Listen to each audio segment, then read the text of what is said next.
Bom dia, meu povo. Bom dia a todos os brasileiros.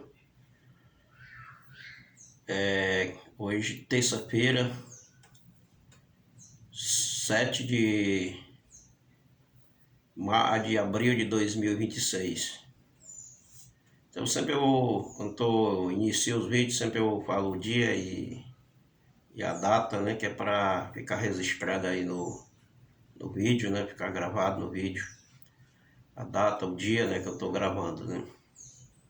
Porque hoje nós vivemos no Brasil, onde as coisas hoje são muito manipuladas, né? Então é importante, né, que sempre a gente deixe uma marca nos vídeos que a pessoa grava, sempre a data, né? Que é para poder ficar registrado e de repente alguém não manipular essa data, né? E às vezes hoje o que nós falamos no Brasil, gente, é caso assim que a gente precisa medir as palavras que fala, né? A gente precisa medir, a gente precisa realmente falar aquilo que a gente pode falar, porque tem muitas coisas que eu não posso falar aqui no vídeo, né? Não posso tratar de assunto aqui no vídeo, porque eu posso ser, como se diz, cair no inquérito aí das fake news, né? Do seu ministro Alexandre de Moraes, né? Esse inquérito, na realidade, já completou 7 anos, já passou por os 8 anos, né? E nunca termina, né? Esse inquérito das fake news, né? O inquérito do fim do mundo. Então, assim, a gente precisa realmente vigiar no que vai falar. A gente está se deparando aí, nesses últimos dias, né, com os ministros do STF, né?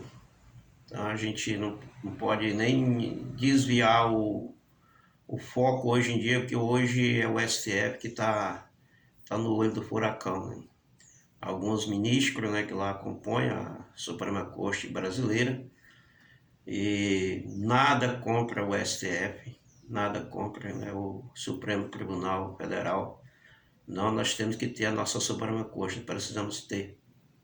Isso é uma coisa que eu jamais vou falar em vídeo aqui, que a Suprema Corte precisa ser fechada. Não, não precisa ser fechada. A Suprema Corte precisa passar por uma limpeza, né? Não uma limpeza com água, né, e sabão, mas uma limpeza de alguns membros que lá estão que realmente não deveriam estar lá. E como eu já falei em vídeos anteriores, né, que precisa realmente passar por uma limpeza geral. Certo que não é todos os ministros que lá envergonham a nossa Suprema Corte, não são todos, mas tem uma maioria que não deveriam estar lá.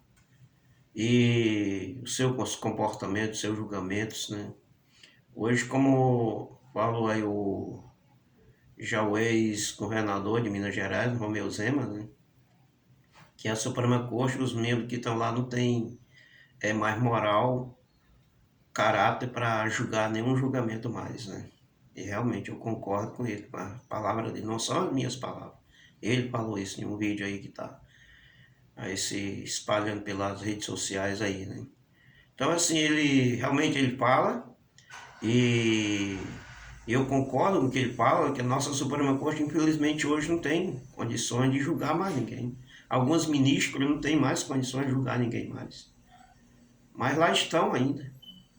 Se houvesse lei no Brasil, se houvesse realmente lei ainda no Brasil, alguns membros da Suprema Corte já eram para ter sido afastados do Supremo Tribunal Federal.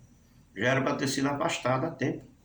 Mas não, lá estão lá, ainda julgando que moral tem alguns membros, né, da Suprema Corte para julgar as pessoas, não tem moral nenhum mais.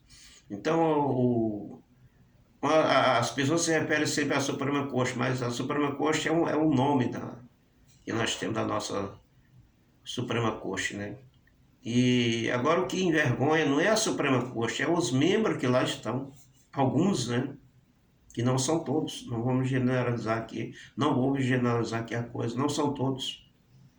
Mas a maioria estão agindo em seus próprios interesses. Ou interesse de alguém, né? Então hoje a gente se depara aí com esses, por exemplo, que está hoje 3 ministros aí que estão falando que a gente sabe a situação que já vem acontecendo há muitos anos atrás, muito tempo atrás que vem acontecendo. E cada dia as coisas se complicam mais ainda por lado de alguns membros do STF. Agora, recém nós temos aí 3 ministros: Alexandre de Moraes, o Dias Toffoli e Cássio Nunes, né? Nunes Marques, né? E estão aí realmente os seus nomes aí. E ninguém explica nada, né? As coisas não acontecendo, mas ninguém vem a público para explicar. E quando dá suas explicações, não convence ninguém. As explicações que dão não convencem. E a gente fica aqui à espera, né, que uma hora as coisas mudem. Mas quem vai investigar os ministros do STF? Quem vai investigar? Porque tem muita coisa errada, gente. Alexandre de Moraes, ele está, cerca de 8 anos já, quase lá, 7 anos. Acho que está dentro dos 8 anos já. Entrou, se não me engano, em 2014, alguma coisa assim. 2014 não, 2017, aliás. Então tem aí cerca de 8 anos, né, que está lá. Então a sua renda que foi declarada na época, os bens que ele tinha, sempre no momento agora triplicou. Agora, como é que a pessoa explica? Eu não fiz a conta básica, mas ainda vou contar, talvez no próximo vídeo eu fale. Como é que a pessoa está há 8 anos em um órgão público? Porque assim, gente, a pessoa quando entra no serviço público, que às vezes se esforça, faz muito curso, e aí entra no concurso e passa no concurso para ser servidor público, ele está lá, ele entra no serviço público para ter uma estabilidade. Ter uma estabilidade ali de sua vida, chegar, se entra novo, né, ficar ali 30, 40 anos no serviço público, aí tem uma aposentadoria, ela tem alguns, como diz, alguns benefícios, né, que a pessoa adquire, que ser servidor público, né, isso no Brasil é quase normal, né, não deveria ser, mas acontece isso, tem alguns benefícios. Então isso ele adquiriu ao longo do trabalho dele no serviço público, mas não é para enriquecer. O serviço público não é para enriquecer, é para ter uma estabilidade até na sua vida, quando se aposentar e tudo mais, aposentado pelo Estado, pelo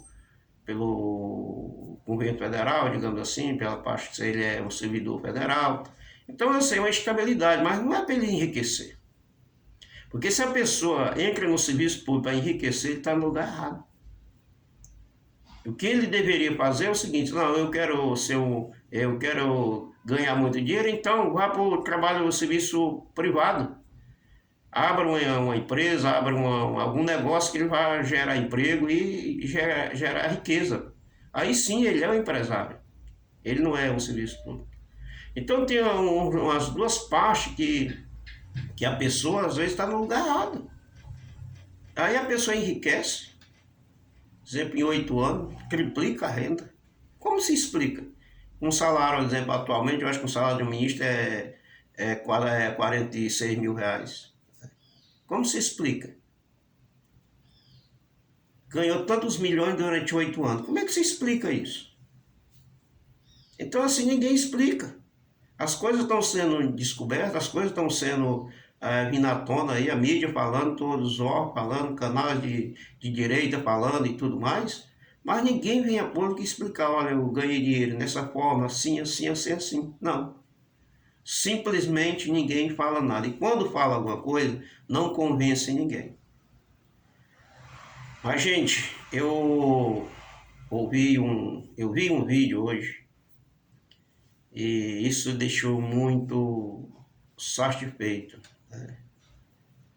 Um vídeo ele está em um lugar dando uma palestra, não sei, acho que provavelmente em São Paulo, que eu vi na bandeira de São Paulo, eu acho que em São Paulo, André Mendonça dando uma palestra, fez um discurso muito, muito sábio, muito sábio.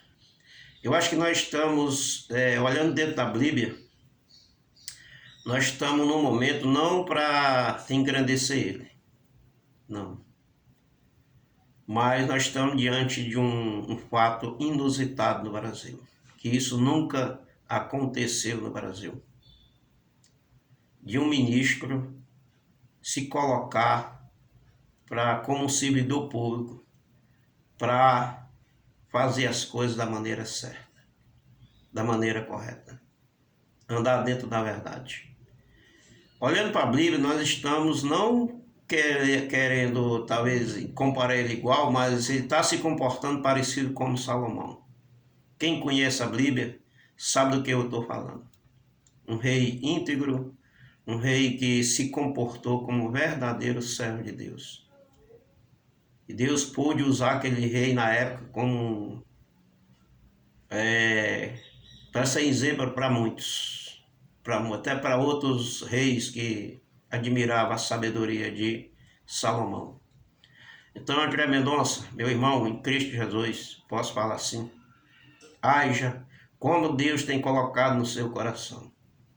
Se você andar na verdade, Deus estará com você por onde você andar.